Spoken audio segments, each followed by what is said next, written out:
Hello dear teachers, welcome to my channel. Previous వీడియోస్లో pre primary స్టూడెంట్స్ని ఎలా deal చేయాలి అని ఒక టాపిక్ గురించి మనం మాట్లాడుకున్నాం.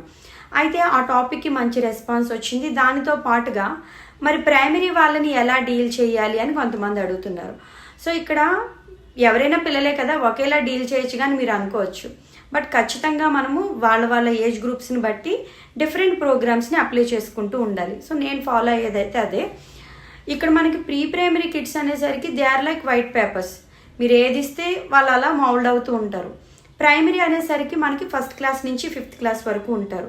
సో వాళ్ళు మన స్కూల్ నుంచే ప్రమోట్ అయ్యి రావచ్చు, ప్రీ ప్రైమరీ నుంచి, లేదా వేరు స్కూల్స్ నుంచి కూడా వచ్చి ఉండొచ్చు. అంటే వాళ్ళకి ఆల్రెడీ 1 or 2 లేదా 3 years ఎడ్యుకేషన్ అన్నది ఒక చోట కంప్లీట్ అయ్యి మన దగ్గరకు వస్తూ ఉంటారు.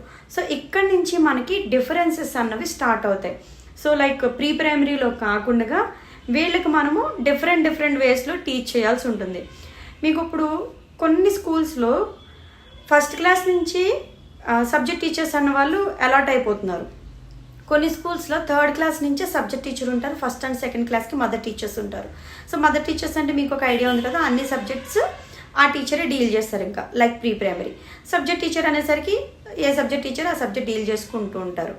సో ఇప్పుడు మరి ఈ ఏజ్ గ్రూప్ లైక్ 6 నుంచి 10 years లోపు ఉన్న పిల్లల్ని ఎలా డీల్ చేయాలి అంటే, నేను ప్రీవియస్ వీడియోలో చెప్పాను, పిల్లలు మీ దగ్గరకు వచ్చినప్పుడు మీరు ఒక అనాలిసిస్, ఒక రిపోర్ట్ని ప్రిపేర్ చేసుకోండి. వాళ్ళు ఎట్లా ఉన్నారు, మీ దగ్గరకు వచ్చినప్పుడు బాగున్నారా, లో ఉన్నారా, లేకపోతే ఎక్సలెంట్గా ఉన్నారా అన్నది ముందే మీరు ప్రిపేర్డ్గా ఒక అనాలిసిస్ రిపోర్ట్ అన్నది సెల్ఫ్, అది ఎవరికో చూపించడానికి కాదు, మన అసెస్మెంట్ కోసం మీరు జస్ట్ దాన్ని ప్రిపేర్ చేసుకోండి అన్న. సో మీరు అది ప్రిపేర్ చేసుకుంటే వీళ్ళని డీల్ చేయడం చాలా ఈజీ.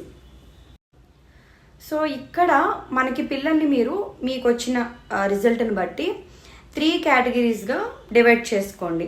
ఎలా అంటే slow learners, normal, active learners.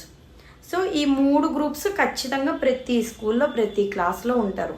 ఇక్కడ మనకి జరిగే మిస్టేక్ ఏంటి అంటే, పిల్లలు ఎలా ఉన్నా మన లెసన్ మనం చెప్పుకుంటూ వెళ్ళిపోతాం, అందరికీ ఒకే హోంవర్క్ ఇస్తాము, ఒకేలా వర్క్ చేసుకురమ్మంటాం. పేరెంట్స్ కూడా ఒక క్లాస్లో ఉన్న వాళ్ళందరూ ఒకే మార్క్స్ గెయిన్ చేయాలని ఎక్స్పెక్ట్ చేస్తూ ఉంటారు.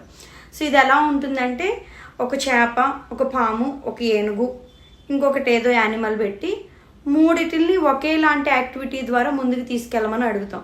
సో ఇప్పుడు చేప ఏం చేస్తుంది, అది నీటిలో అయితే ముందుకు వెళ్తుంది, ఏనుగు అనుకోండి ల్యాండ్ మీద అయితే త్వరగా వెళ్తుంది. సో ఇక్కడ ఇవన్నీ ఎందుకు చెప్తున్నానంటే, పిల్లలు కూడా అంతే, వాళ్ళ లెర్నింగ్ ఎబిలిటీస్ చాలా డిఫరెంట్గా ఉంటాయి. ఒకరికి ఒక సబ్జెక్ట్ నచ్చుతుంది, ఒకరికి ఇంకొక సబ్జెక్ట్ నచ్చుతుంది, ఒకరికి అసలు సబ్జెక్ట్సే నచ్చవు. సో మనము క్లాస్ బట్టో ఏజ్ బట్టో ఇలా వెళ్ళిపోవడం కాకుండా వాళ్ళ ఎబిలిటీస్ని అసెస్ చేసుకుంటే మంచి రిజల్ట్ వస్తుంది. సో ఇప్పుడు నేను చెప్పే ఈ ప్రాసెస్ని చూసారా, వినడానికి ఇలా ఉన్నా దీన్ని అప్లై చేయడం చాలా డిఫికల్ట్. బట్ ఎప్పుడైతే మీరు దీన్ని అప్లై చేస్తారో ఖచ్చితంగా మీకు రిజల్ట్ 100కి 200% వస్తుంది. సో మనం ఏదైనా మన కెరీర్లో ఒక మైల్ స్టోన్ ఉండిపోతుందంటే ఒక స్లో లెర్నర్ని యాక్టివ్ లెర్నర్గా మార్చడమే. సో వాళ్ళ కోసమే మనము ప్రోగ్రామ్ని కూడా డిఫరెంట్ వేస్లో తీసుకెళ్ళాలన్నమాట. అంటే మీ క్లాస్లో 3 రకాల పిల్లలు ఉంటారు, ఆ ముగ్గురికి అర్థమయ్యేలాగా మీ లెసన్ని మీరు ప్రిపేర్ చేసుకోవాలి. మేము అలా ఎలా చేస్తామండి అంటే, సింపుల్ అండి. బాగా చదివే పిల్లలకి హోంవర్క్ ఇచ్చినప్పుడు 4 questions ఇచ్చారనుకోండి, నార్మల్ వాళ్ళకి 3 ఇవ్వండి, స్లో లెర్నర్కి 1 or 2 ఇవ్వండి. సో వాళ్ళ టాస్క్ కంప్లీట్ అవుతుంది, మీరు చేయాలనుకున్న అసెస్మెంటు కంప్లీట్ అవుతుంది. సో ఇక్కడ ప్రతిరోజు కూడా మనం వర్క్స్ అనేవి అలానే అలాట్ చేయాలి. ఇవి ఎక్కడ పాసిబుల్ అవుతాయంటే ప్రైవేట్ స్కూల్స్లో పాసిబుల్ అవుతాయి ఖచ్చితంగా. ఈవెన్ కార్పొరేట్ స్కూల్స్లో కూడా కొంచెం సక్సెస్ రేట్ ఎందుకు ఎక్కువగా ఉందంటే, వాళ్ళు ఫాలో అయ్యే మెథడ్స్ కూడా ఇవే. ఖచ్చితంగా వాళ్ళ హోంవర్క్స్ అన్నవి డిఫరెంట్గా ఉంటాయి. ఇప్పుడు ఏదైతే మనం స్లో, ఫాస్ట్ ఇలా లెర్నర్స్ గురించి మాట్లాడుకుంటున్నామో, సో ఇవి చేస్తూనే ఈ ఎవరైతే స్లో లెర్నర్స్ ఉన్నారో వాళ్ళని నార్మల్ గ్రూప్కి వచ్చేలాగా ట్రై చేసుకుంటూ ఉండాలి, నార్మల్ని యాక్టివ్ చేసేలాగా ఉండాలి. మీకు ఇక్కడ ఇంకొక క్వశ్చన్ రావచ్చు, మరి ఇలా చేస్తూ ఉంటే ఈ నార్మల్గా ఉన్న పిల్లలు, యాక్టివ్గా ఉన్న పిల్లలు డల్ అయిపోతారు కదండి అని. సో ఇక్కడ మీరు లెసను ఎంతవరకు చెప్పగలరో అంత ఈజియెస్ట్ వేలో చెప్పుకోవాలి. ఇచ్చే హోంవర్క్స్, అసైన్మెంట్స్ వాళ్ళ ఎబిలిటీకి తగ్గట్టుగా ఇవ్వాలి. ఎందుకంటే అస్సలు రాని పిల్లాడికి మీరు టఫ్ క్వశ్చన్స్ ఇచ్చేసారనుకోండి, వాడు అసలు ఏమీ రాయలేడు, వాడి లోపల ఒక ఫీల్ ఉండిపోతుంది, సో నాకేం రాదు, నేను ఇంతే, నేను చదవలేను ఇలాంటి ఫీలింగ్ వచ్చేస్తుంది. అలా కాకుండా కొంచెం ఈజియెస్ట్ వేలో ఇచ్చారనుకోండి, వాడికి కూడా లోపల ఒక పాజిటివ్ వైబ్ అన్నది వస్తుంది. Okay, I'm able to read now, కొంచెం చదవగలుగుతున్నాను, రాయగలుగుతున్నాను. సో యాజ్ ఎ టీచర్గా మనము ఎంతసేపు తిట్టడం, కొట్టడం ఇవి కాకుండా వీఆర్ హియర్ ఫర్ యూ అని కొంచెం సపోర్ట్ చేయగలిగితే ఖచ్చితంగా పిల్లలు కూడా చేంజ్ అవుతారు. సో ఇంకొక విషయం ఏంటంటే, ఈ చేసే ప్రాసెస్లో దయచేసి కంపారిజన్స్ చేయొద్దు, కంపేర్ చేసుకోకూడదు. వాడిని చూసి నేర్చుకో, వీడిని చూసి నేర్చుకో, నో. ఎవరికి వాళ్ళు చాలా డిఫరెంట్. ఆ డిఫరెన్సెస్ని ఒక టీచర్గా మీరు ఎప్పుడైతే అడాప్ట్ చేసుకుంటారో అప్పుడు మీకు ది బెస్ట్ రిజల్ట్ అన్న వస్తుంది.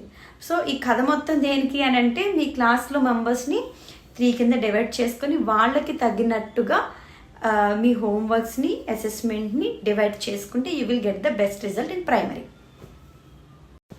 సో ఇవన్నీ చేస్తే రిజల్ట్ వస్తుందంటే ఖచ్చితంగా వస్తుంది. లైక్ ప్రీ ప్రైమరీ కిడ్స్ ఇప్పుడు చూడండి, 5 నుంచి 10 లోపు ఏజ్ గ్రూప్కి కూడా వాళ్ళు కోరుకునేది ఎంకరేజ్మెంటే. మరి ఎప్పుడు కోపడే సిచ్యువేషన్స్ ఎక్కడ వస్తాయంటే, హై స్కూల్ సెషన్ ఉంది కదా, అక్కడ ఎంకరేజ్మెంట్ అన్నది అంత నీడ్ ఉండదు. ఆ ఏజ్ గ్రూప్ పిల్లల ఆలోచనలు కానీ వాళ్ళు చేసే థింగ్స్ కానీ చాలా డిఫరెంట్గా ఉంటాయి when you compared with primary. So మీకు ఎంకరేజ్మెంట్ పర్పస్ అన్నది ప్రైమరీ వరకు కంటిన్యూ చేస్తే బెటరు. ఎందుకంటే తిట్టడం, కొట్టడం వల్ల వాళ్ళలో మార్పు రాకపోగా వాళ్ళు ఇంకా మొండిగా తయారవుతారు. కొట్టుకోండి, తిట్టుకోండి అని వదిలేస్తున్నారు. పిల్లలు ఇప్పుడున్న జనరేషను చాలా చేంజ్గా ఉంది, చాలా ఫార్వర్డ్గా ఉందన్నమాట. సో ఏంటంటే, నా వరకు యాజ్ ఎ టీచర్గా ఈ ఏజ్ గ్రూప్ పిల్లలకి సో పెద్ద పెద్ద పనిష్మెంట్స్ ఇచ్చేయడం, తిట్టేయడం, కొట్టేయడం, వాళ్ళకి రిస్క్లో పెట్టి మనం రిస్క్లో పడ్డం తప్ప మీకు రిజల్ట్ అయితే రాదు. సో రిజల్ట్ రావాలంటే ఖచ్చితంగా వాళ్ళని ఇలా ఏజ్ గ్రూప్స్ కింద డివైడ్ చేసుకొని కొంచెం వాళ్ళు పుష్ చేస్తే ఖచ్చితంగా వాళ్ళలో చేంజ్ వస్తుంది. కొన్ని కేసెస్ ఉంటాయి, చాలా మైనర్ కేసెస్లో అసలు మీరు ఎంత ఎంకరేజ్ చేసినా వాడికి మన మాట వినడు, మన వేలోకి రాడు. సో అలాంటప్పుడు ఖచ్చితంగా with the permission of parent ఏమైనా యాక్షన్ తీసుకోండి. సో నవ్వేడేస్ ప్రైవేట్ టీచర్స్కున్న పెద్ద కంప్లైంట్ ఏంటంటే, బాగా గుర్తుపెట్టుకోండి మేడం, మీరు ఎంత చదువు చెప్పినా ఓకే అంటారు, కానీ బై మిస్టేక్ మీ వల్ల ఒక గాయం, ఎందుకంటే మనం ఫోర్స్లోనో కోపంలోనో ఏదో ఒక చెప్పి అన్న అసహనంలోనూ ఒక దెబ్బ వేస్తే అది కనుక బై మిస్టేక్ ఎక్కడైనా తగిలితే మీ కెరీర్ మొత్తం నాశనం అయిపోతుంది. సో అందుకే నేను నా టీచర్స్కి, నాకు తెలిసిన టీచర్స్కి అదే చెప్తాను, don't go for hard methods. ఆ హార్డ్ మెథడ్ ఒకసారి చేస్తే మీకు అలవాటు అయిపోతుంది. సో మ్యాక్సిమం సాఫ్ట్గా, జెంటిల్గా వాళ్ళని డీల్ చేస్తే ఖచ్చితంగా రిజల్ట్ అన్నది బాగుంటుంది. కొన్ని కేసెస్లో మీరు పేరెంట్ పర్మిషన్ తీసుకొని ప్రొసీడ్ అవ్వచ్చు. సో ఇవి నా వైపు నుంచి ఉన్న suggestions. Thank you for watching.